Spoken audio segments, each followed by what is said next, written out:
एक छोटे से विनम्र घर में मार्कस नामक एक गरीब आदमी सादा जीवन व्यतीत करता था। वो हर दिन कड़ी मेहनत करता था, अपने बगीचे की देखभाल करता था, इस उम्मीद में कि वह अपने परिवार का पेट पालने के लिए पर्याप्त फसल काटेगा। एक दिन अपने बैंगन के पौधों का निरीक्षण करते समय मार्कस ने एक अजीब चीज देखी। बैंगन के बीज से एक छोटा नाजुक अंकुर निकला और देखते ही देखते यह अविश्वसनीय गति से बढ़ने लगा। कुछ ही घंटों में अंकुर एक सुंदर पतले तने में बदल गया, जो जीवंत बैंगनी पत्तों से सजा हुआ था। मार्कस हैरान रह गया, उसने पहले कभी ऐसा कुछ नहीं देखा था। जैसे जैसे तना बढ़ता गया, उसने मानव रूप लेना शुरू कर दिया। बेचारे की आंखें फैल गई जब उसने देखा कि बैंगन के बीज से एक नन्ही शानदार राजकुमारी निकल रही है। राजकुमारी जो मार्कस के अंगूठे से ज्यादा लंबी नहीं थी, उसकी त्वचा बैंगन की तरह बैंगनी थी जिसने उसे पाला था।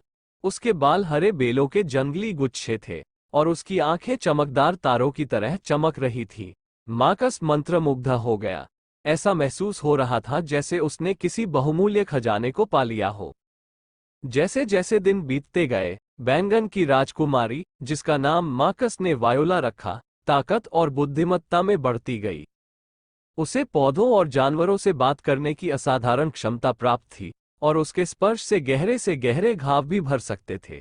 चमत्कारी राजकुमारी की खबर तेजी से फैल गई और दूर दूर से लोग उसकी मदद के लिए आने लगे। अपनी नई प्रसिद्धि के बावजूद वायोला दयालु और विनम्र बनी रही, जरूरतमंदों की मदद के लिए अपनी शक्तियों का उपयोग करती रही। उसने मिट्टी में उर्वरता लाई, बीमारों को शक्ति दी और यहाँ तक कि सबसे खतरनाक जानवरों को भी वश में कर लिया। मार्कस अपनी गोद ली हुई बेटी पर गर्व करते हुए सुनिश्चित करते हैं कि उसके पास वो सब कुछ है जिसकी उसे अपना अच्छा काम जारी रखने के लिए आवश्यकता है। एक मनहूस दिन एक शैतानी जादूगर अपने लाभ के लिए वायोला की शक्तियों का उपयोग करना चाहता था। उसने राज्य पर जादू किया, सभी फसलों को राख और नदियों को रेत में बदल दिया। राजा समाधान के लिए बेताब वायोला से राज्य को बचाने के लिए बुलाता है। भारी दिल के साथ वायोला जादूगर को खोजने और अभिशाप को तोड़ने के लिए एक खतरनाक यात्रा पर निकलती है। मार्कस अपनी प्यारी बेटी का समर्थन करने के लिए प्रतिबद्ध उसकी खोज में उसके साथ था।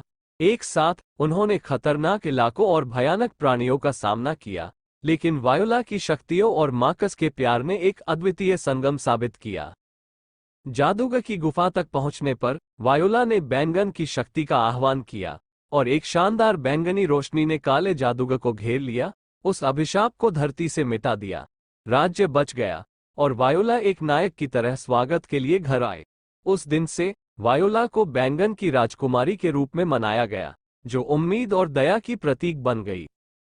और मार्कस, वो गरीब आदमी जिसने कभी अपने बगीचे की थोड़ी सी उम्मीद के साथ देखभाल की थी, अब वो एक प्यारी राजकुमारी का गर्वित पिता था, जिसकी शक्तियां और सुंदरता हमेशा उन सभी के दिलों में बसी रहेगी जो उसे जानते थे।